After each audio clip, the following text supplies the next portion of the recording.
শুভ সকাল বন্ধুরা। সকালবেলা এখন টাইম কটা হবে? ওই 5টা 10-15। দুজনে দেবাদেবী মিলে বেরিয়ে যাচ্ছি। আচ্ছা, কোথায় বেরোচ্ছি সেটা পরে বলছি। প্রথমে যেটা দেখাই সেটা হচ্ছে এটা আমাদের বেহালা চত্বরের মধ্যে রাস্তা।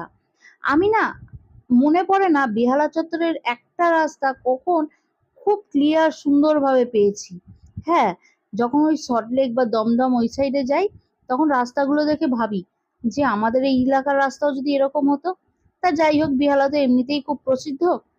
আজকে চলে গেছি হচ্ছে মাছ বাজারে। মাছ বাজারটা বেহালা বাজার না, এটা কবরডাঙ্গার বাজারে গেছি। এখানে গেছি হচ্ছে ইলিশ মাছের সন্ধানে। আসলে রান্না পুজোর হাতে গোনা খুব জোর 2 কি 3 দিন বাকি। আর ইলিশ মাছের কথা তো আর বলোই না। আমার বাড়িতে না এই ইলিশ মরশুমে দুবার ইলিশ এসছে। একবার তো ওই খোকা ইলিশ এসছে, খুব কষ্ট করে তার 4 পিস বের করেছিলাম। আর একবার এই যে ইলিশটা এসেছিল তাকে কেটে বের করতেই কষ্ট হয়েছিল, কারণ তাকে বাটা মাছ ভেবে খেয়েছিলাম। তা যাই হোক, আজকে যখন বাজারে গেছি না, ওই 4 পিস হবে খুব জোর মাথা বাদ দিয়ে, এরকম সাইজের ইলিশ দেখতে পেয়েছো? এইগুলোকেই বলছে 450। 450-র নিচে কোনো ইলিশ বলতে কিছু নেই। 450-500। আজকে কিন্তু ইলিশ মাছ কেনা হলো না। ওই আমার বর গেছিল দাম দর করতে। ও নাকি এবার পুরো এই 3 দিন কন্টিনিউ যাবে, গিয়ে রোজ দরদাম করবে। যেদিনকে মনে হবে যে কম আছে সেদিনকে তুলে নেবে। আসলে হয়েছে কি, রান্না পুজোতে আমরা যতই রান্না পুজোর প্রসাদ খেতে যাই না কেন, বেশিরভাগটা দেখবে সবাই একটু ইলিশ মাছটা খাওয়ার আশাতেই আসে। কারণ ওই 2-3টে একটু ভাজা খাবো সেই হিসাবে। যদিও সেরকম একটা লোকজন আসবে না, সেরকম একটা লোকজন বলবো না, কিন্তু কি বলতো, ছেলেগুলো আমার না ওই সারাদিনে 3বার পান্তা নিয়ে বসবে।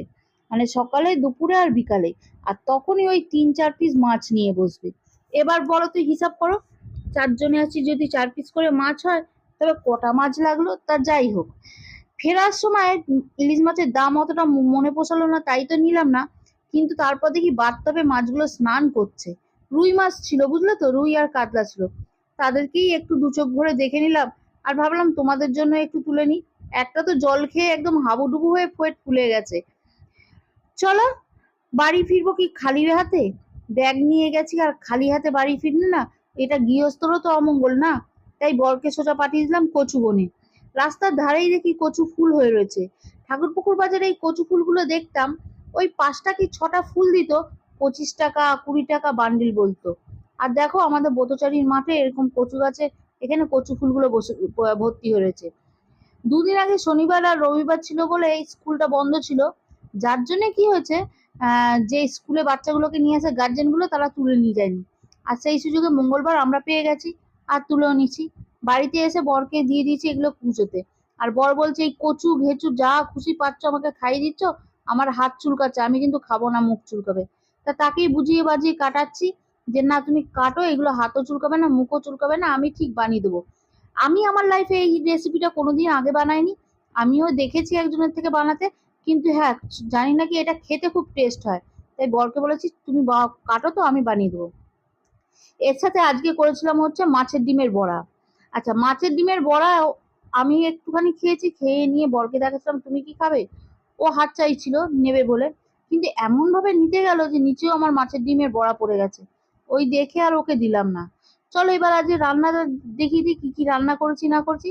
এখানে আছে হচ্ছে সব দিয়ে একটা নিরামিষ তরকারি, তার মধ্যে ছোলা ফেলেছি, যেটা ওবেলাতেও আমাদের হয়ে যাবে। এখানে আছে ওই কচুটা ভাজা। কচুটা ঠিক মতো দেখাতে পারলাম না, বাদ দাও। আর এইখানে রেখেছি হচ্ছে মাছের ডিমের বড়ার ঝোল। ঠিক আছে, এটা হচ্ছে আমাদের দুপুরের খাওয়া দাওয়া। তোমাদের বাড়ি কার কার বাড়িতে রান্না পুজো আছে, আর ইলিশ তুলেছো, কত টাকা কিলো নিয়েছে অবশ্যই জানিও।